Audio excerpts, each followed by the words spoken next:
Now the conclusion of Secrets of the Winners.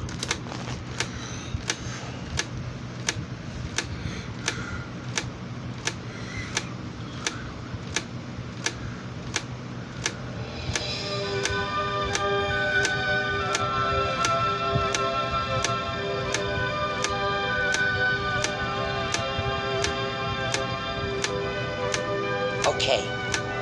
You can't get enough secrets. Are you ready for some more? I am.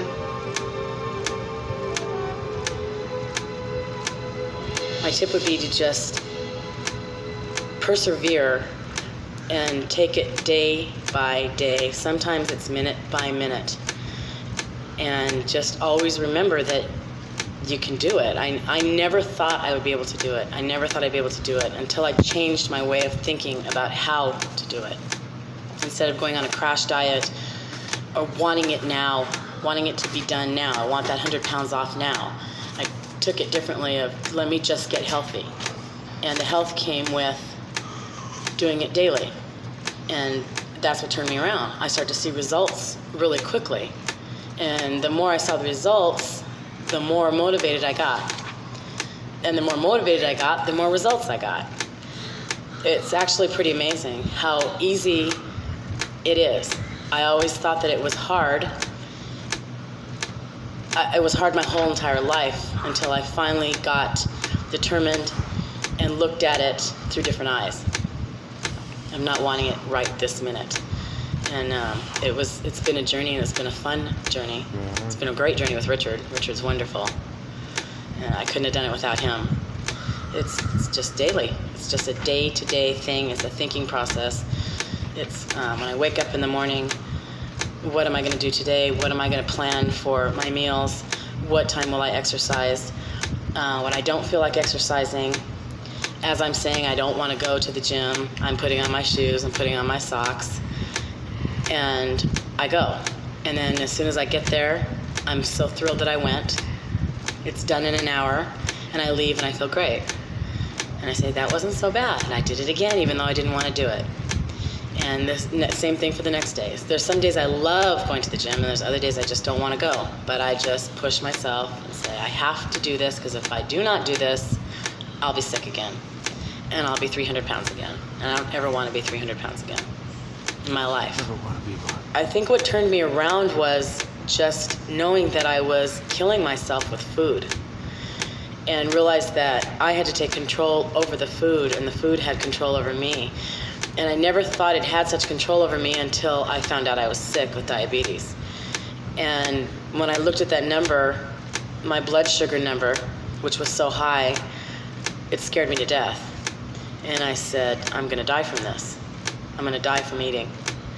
And from that day forward, I said, that's it. It's over. It's done. It's done. It was a life-changing experience. I mean, I put the blood sugar monitor down, I looked at it, I erased the number, and that was it. I started emptying stuff out of my refrigerator and said, that's it. I can't do this anymore. And I haven't. And from that day on, it's been a year, about a year and a month, maybe 13 months, 144 pounds have come off. I have 3 pounds to go to goal. And I'll be pretty excited when I get there. I'm waiting for that number. One of the fun things about all this is, that kind of keeps you motivated too, is people not recognizing me. I go into places, I just went to a baby shower, and there were 2 people there that had no clue who I was, and I knew them, and I said hi to them, and they said, oh, hi. And I said to myself, she doesn't know me. She doesn't know me. I continued about 3 hours into the baby shower. The 2 people that didn't recognize me were asking. They had seen my face, and they said, is that Debbie? My girlfriend said, yeah, and they both came up to me and they said, my God, we had no clue who you were. And I said, thank you, and they asked how I had done it, and I said, well, Richard Simmons, and, exercise, and Richard Simmons. And everywhere I go now, people don't know me. And I went and saw somebody that I used to work with. I went up to her and said hello, and she didn't know who I was. I asked her about work, and she still didn't know who I was. And it took her about 5 minutes of staring at me, and then she said, "Debbie?" And I said, "Yes." She says, "My gosh, what happened to you?" Oh, God. I said, "Well, I shrunk." So it's that part's been great. Been really motivating too. It's fun to have people not know me, and people calling me skinny. I've never been called skinny in my life. 286. And they say, "You're so skinny." And not me. Yes, you are. Debbie, you are so right. Your secret should be everyone's. No more crash diets. No more crazy fads. And what a girl. In 13 months of sweating and eating healthy, Debbie has lost 144 pounds. Way to go, Debbie. But listen, I have another wonderful lady. Another powerful tool that I found was Richard's website. And the first time that I went there, I'd watched Richard's infomercial on TV, and they advertised the website, richardsimmons.com. And I thought, well, I'm just going to go check it out. So I got on the internet, being an internet junkie that I am. Got on the internet, and I went and I looked at it. I did a lot of reading and saw that people were sharing feelings about my experience. And so I lurked for a long time and read and didn't participate. And didn't give any feedback, and then decided that I would go ahead and join the clubhouse that he has and go into the chat rooms and start to talk to people and really have a give and take rather than just doing the reading. So I went into the chat room, and the very first day that I went there, I found 2 people in the chat room to discuss needing to lose 100 pounds or more, which definitely was where I was coming from. And there's so much shame that's associated with that. And it's difficult to talk to someone about that if they don't have the same issue or the same problem, because it's hard to believe that they could really understand. Well, these women understood. And we talked for a long time on the internet, and that was the very first day that I started to feel even the desire to try again, to make another effort, to try to get some kind of food plan together. And within a week, I got a food plan together.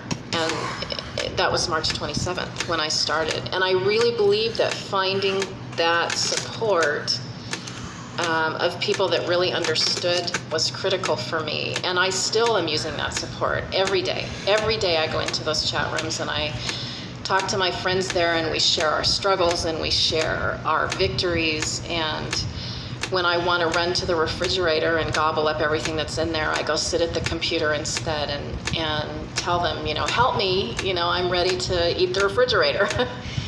And they've been very, very helpful. And the great thing, too, is that I've met 7 or 8 of those people in person.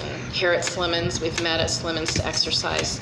People from Wisconsin, people from Seattle, people from all over the place. And the friendships are going to be lifelong, for sure, because this is such a strong bond to be going through this journey together. Have you tried the clubhouse? Oh, you really should. It's my clubhouse, and it can be your clubhouse. There's so much sharing and support in the clubhouse. You try it too. Join me in my clubhouse. Growing up obese, everybody told me what I had to eat. Had nothing but food police around. The doctors told me what to do. Now, I'm making the choices for myself. I'm calling my own shots, and I'm eating. And so if I don't want it, I don't have to eat it. It will be there. It will still be, like I said earlier, is the invisibles aren't going to take it out of my kitchen cabinet. They're still going to be there. I can leave the bag of cookies. And nothing gets a bigger kick out of me is to sit there with something that used to be an object of, I absolutely could not have it in the house, or I could not have it at my desk, and find that it's still there after a week. Now, there's certain things I still can't do that with. I would not put a candy bar in my desk at work and expect it to be there by the end of the week, because it's not going to be there, at least at this point. But I know that there's other things that I can do that with. And it really is a point of coming back and saying, gee, it's going to be here. Nobody is being food police or food cop on you. And surprisingly enough, that was the biggest lesson my parents had to learn, because what I found out was losing weight is really a family affair when you're obese. Whether you live at home, whether you have a family, whether you are raising a family on your own, everybody really is impacted by the fact that you're changing your eating habits. And some people are really supportive, and some people absolutely don't want anything to do with it and don't want you to change. And there's problems that come because of that. And then others, like my parents, think that they are being helpful by reminding you and looking and saying, gee, should you be having? And one of the things that when I first started having success this last time was sitting them down saying, don't catch me doing something bad. Catch me doing something really good and reward me, or say, hey, I love the fact that you're eating carrots, or I love the fact that you're not eating, or you're exercising, or you're doing something else. And my parents really caught on to that. And when I go home to visit now, there's not a lot of junk food in the house. There's more carrots, there's more vegetables. My parents automatically will sit there and say, here, have some carrots. Or, we knew you were coming home, so we bought you this non-fat, whatever. And I love it because that's such a 180-degree shift with my family that they could do that. And in the result, both of my parents have lost weight. And it's surprisingly enough, my mother has lost about 20 pounds and my father has lost 50. And they really haven't done anything out of the ordinary. It's just they've shifted some of their own. Couple more. Reward yourself for doing well. Jeanette is right. And did you hear what she said? Even her parents lost weight. Now that's a wonderful secret. That is the secret of sharing.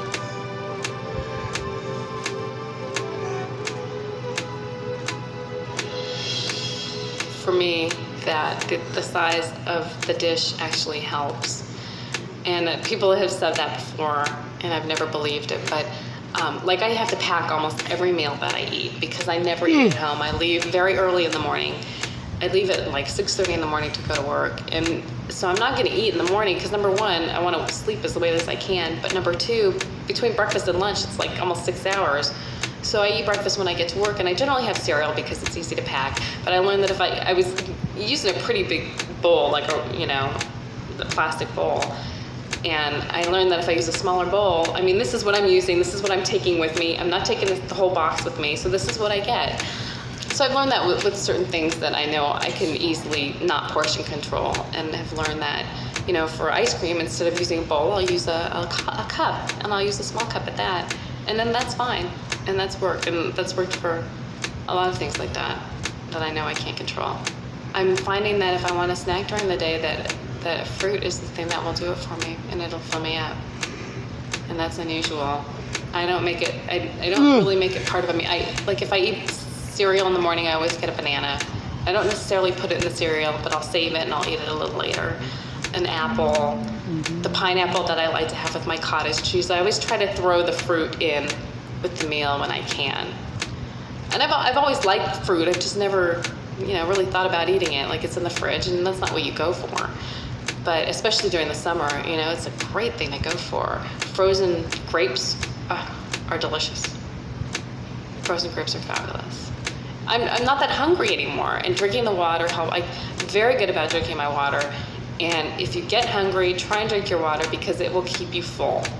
I found peanut butter rice cakes, because I love peanut butter, and I love peanut butter and jelly sandwiches. And somebody told me about peanut butter rice cakes, and I started getting just fruit spread, the fat-free fruit spread, putting a little bit on a rice cake, peanut butter rice cake as a snack, and that satisfies my peanut butter and jelly craving. If you're able to make the substitutions, you have to be creative, but it gets fun after a while.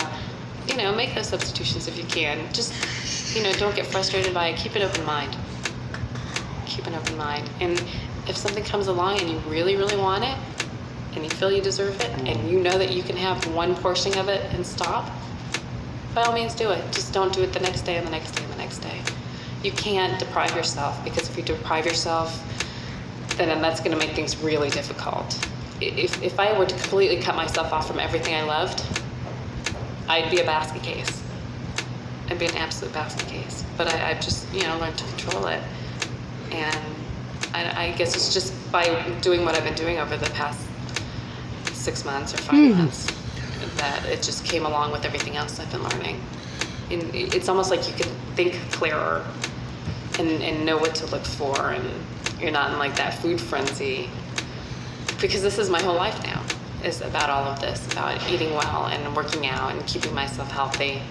So, that's why I take the time at night to pack my breakfast for the morning and pack my lunch for the morning.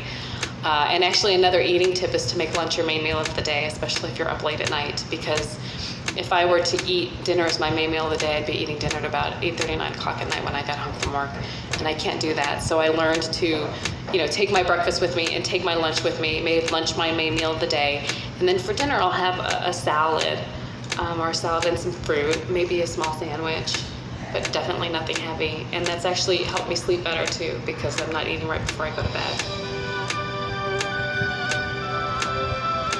Control, control, control.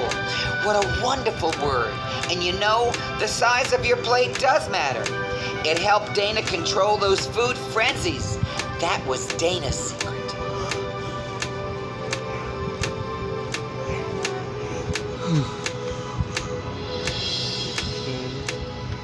When I shop for food, since my son is 6 and he needs stuff in his lunch, and he's a young child who has no weight problem and probably won't, takes after my husband.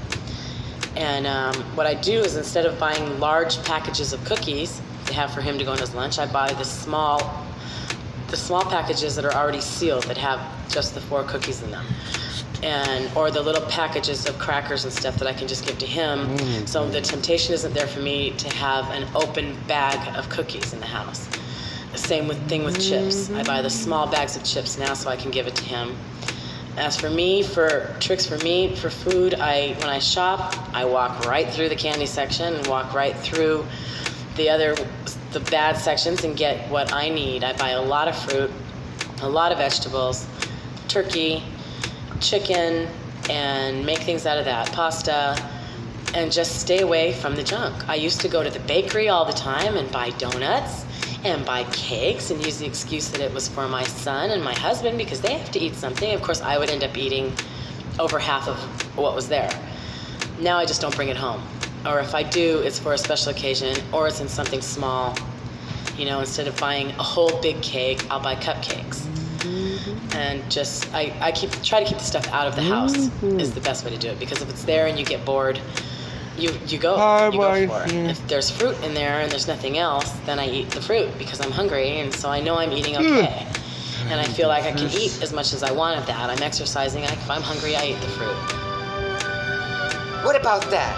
Hey, if you have a special occasion, buy fancy little cupcakes and not that great big grand sized jumbo giant cake.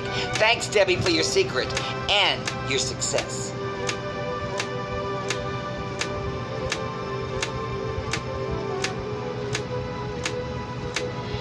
My children, my 2 girls, 10 and 8, they ask me, my 8-year-old will ask me every night, Mommy, are we going to walk tonight?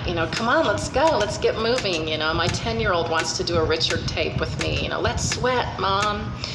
My husband will do a tape with me. We'll all walk together at the park, and they express their pride every day to me. Mom, you're looking so much better. Mom, you have so much energy. In fact, I have this letter that my husband wrote to me. Can I read this? Because this is what it's all about. This is from my husband. And my husband works night shift, so at night when he's thinking of me after 20 years of marriage, he sends me little love notes. And so during the day when I'm thinking of him, I send him little love notes. Now, unfortunately, he sends me more than I send to him, so I give him a lot of credit. So the subject line says, "Who is that woman? There seems to be a new woman living at my house. While the physical differences are obvious, the other changes are even more dramatic. She has energy and enthusiasm and a never-ending supply of confidence and faith. Faith that things are going to be better for her and for all of us. Faith that she can be in control of her life and can do the things necessary to take care of herself. Wow. Going to the gym to work out? No problemo. Going to the mall all day and not falling asleep as soon as she comes home? She can do it. It's truly amazing the difference in her. going on a week-long cruise to focus on herself,